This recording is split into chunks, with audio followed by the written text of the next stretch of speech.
जनों, माताओं, बहनों, सादर जय श्री कृष्ण। हमारे YouTube चैनल में आप सभी का बहुत बहुत स्वागत है। मैं हूं आपके साथ आचार्य धर्मेंद्र शास्त्री। सबसे पहले आपको और आपके पूरे परिवार को देव दिवाली, कार्तिक पूर्णिमा, त्रिपुरारी पूर्णिमा की बहुत बहुत शुभकामनाएं और बधाइयां। भगवान श्री लक्ष्मी नारायण का भरपूर आशीर्वाद आप सभी के जीवन पर सदैव बना रहे। आप सभी सुखी रहें, स्वस्थ रहें, व्यस्त रहें और मस्त रहें, निरंतर उन्नति तथा प्रगति को प्राप्त करते रहें। आज हम आपको बताने जा रहे हैं कि इस बार 8 नवंबर 2022 मंगलवार देव दिवाली कार्तिक पूर्णिमा के दिन चंद्र ग्रहण होने जा रहा है और इस चंद्र ग्रहण का सही समय क्या रहेगा, सूतक का समय क्या रहेगा, चंद्र ग्रहण कब से कब तक रहेगा और यह चंद्र ग्रहण कहां पर दिखाई देगा और ग्रहण के दौरान आपको कौन कौन से महत्वपूर्ण नियमों का पालन करना चाहिए, यह संपूर्ण जानकारी इस वीडियो के माध्यम से हम आपको प्रदान करेंगे।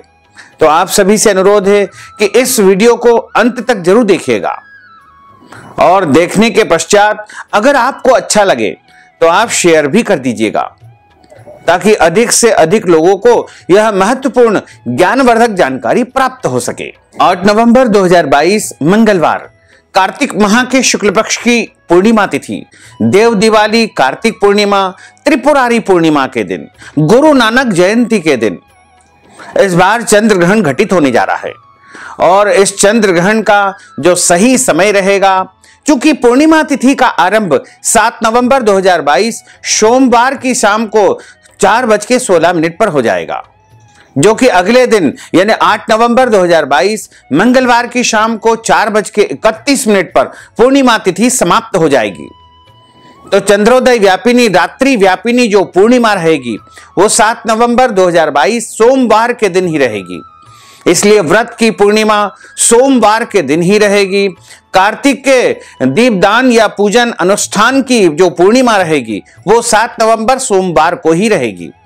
इसलिए आप इस दिन कार्तिक पूर्णिमा का समस्त पूजन पाठ, सत्यनारायण की पूजा इत्यादि कार्य संपन्न कर सकते हैं तथा दोपहर 12 बजे के पहले पहले आपको तुलसी जी के पत्ते तोड़ करके रख लेना चाहिए, क्योंकि अगले दिन जब सूतक लगेगा तो सूतक के दौरान तुलसी जी के पत्ते नहीं तोड़ना चाहिए। तथा यह चंद्र ग्रहण का जो समय रहेगा वो 8 नवंबर 2022 मंगलवार को दोपहर 2:39 से यह चंद्र ग्रहण आरंभ होगा, जो कि शाम को 6:20 पर समाप्त हो जाएगा। इस ग्रहण की जो कुल अवधि रहेगी वो 3 घंटा और 41 मिनट रहेगी तथा चंद्र ग्रहण जब आरंभ होता है तो उसके ठीक 9 घंटे पहले इसका सूतक काल यानी अशुद्ध समय आरंभ हो जाता है और सूतक काल जो कि 8 नवंबर को सुबह 5:39 से शुरू हो जाएगा, जो कि शाम को 6:20 पर जब ग्रहण समाप्त होगा तब सूतक काल भी समाप्त हो जाएगा। तो यदि ग्रहण काल का हम सही तरीके से देखें तो ग्रहण काल का जो समय रहेगा वो 2:39 PM से यानी दोपहर 2:39 से शुरू होकर के शाम को 6:20 PM तक रहेगा। 8 नवंबर को सुबह ग्रहण जब लगेगा उसके 9 घंटे पहले यानी 5:39 AM से सूतक आरंभ होगा, जो कि शाम को 6:20 PM पर सूतक समाप्त हो जाएगा।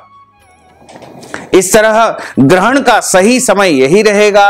हालांकि भारत के अलावा विश्व के कई देशों में यह ग्रहण दिखाई देगा। भरणी नक्षत्र तथा मेष राशि में यह ग्रहण दिखाई देगा। भारत के साथ साथ यह चंद्र ग्रहण आर्कटिका, ग्रीनलैंड, उत्तरी अमेरिका, दक्षिणी अमेरिका, कनाडा, मैक्सिको, अलास्का, एटलांटिका, न्यूजीलैंड, उत्तरी क्षेत्र, New Zealand, Australia, Indonesia, Malaysia, Thailand, Myanmar, South Pacific Ocean, Korea, Japan, चीन, मंगोलिया, रूस, Kazakhstan, Uzbekistan, Pakistan, Afghanistan, Iran, Iraq, Finland, Sweden, Iceland सहित विश्व के कई देशों में यह चंद्र ग्रहण दिखाई देगा। हालांकि जहां पर यह ग्रहण दिखाई देता है वहां पर इसका जो है सूतक काल, पर्व काल, पुण्य काल मान्य होता है। लेकिन दूसरे पक्ष से यदि हम देखें तो जहां पर ग्रहण नहीं दिखाई देता है उनको भी इसके नियमों का पालन करना चाहिए, क्योंकि ब्रह्मांड में जो घटनाक्रम घटित होता है उसका पृथ्वी वासियों के ऊपर अवश्य ही असर होता है। यद ब्रह्मांडे तत्पिंडे, अर्थात ब्रह्मांड में होने वाली प्रत्येक घटना का असर मनुष्य के ऊपर अवश्य ही होता है। इसलिए सूतक काल के दौरान किसी को भी भोजन नहीं करना चाहिए, और जो भोजन सामग्री आपके घर में रखी हुई है जैसे दूध, फल, मिठाई इत्यादि कोई भी सामान रखा हुआ है तो उसमें आप तुलसी जी के पत्ते और कुशा अवश्य रख दीजिएगा। और ग्रहण के दौरान तथा सूतक के दौरान घर में भोजन नहीं बनाना चाहिए, भोजन नहीं करना चाहिए, सोना नहीं चाहिए, यात्रा नहीं करना चाहिए, खुले मैदान में जाना नहीं चाहिए। इसके अलावा इस दौरान जो है पति पत्नी को ब्रह्मचर्य व्रत का पालन करना चाहिए। ग्रहण के दौरान गर्भवती माताओं बहनों को नुकीली वस्तुएं जैसे सुई, कैंची, चाकू, छुरी, हंसिया इत्यादि वस्तुओं से दूरी बना करके रखना चाहिए। और ग्रहण जब आरंभ हो तो अपने पेट के ऊपर थोड़ा सा गेरू लपेट ले या गोबर लगा ले या फिर हल्दी या चंदन लगा ले और अपने पास एक नारियल रखे और ग्रहण समाप्ति के बाद इस नारियल को पानी में बहा दे अथवा अग्नि में जला करके भस्म कर देवे। ऐसा यदि करेंगे तो उनका बच्चा सुरक्षित रहेगा और उनके ऊपर किसी भी प्रकार का ग्रहण का कोई भी दुष्प्रभाव नहीं होगा। ग्रहण के दौरान भगवान के मंदिरों के पट बंद कर दिए जाते हैं और सूतक जैसे ही आरंभ हो वैसे ही मंदिरों के पट बंद हो जाएंगे तथा ग्रहण समाप्ति के बाद स्नान करके भगवान के मंदिर के पट खोले और भगवान को स्नान करा करके उनका पूजन करे और उसके बाद भोजन करे, ग्रहण का दान पुण्य करे। ताजा भोजन निर्माण करके पहले भगवान को भोग लगा करके स्वयं भोजन करना चाहिए।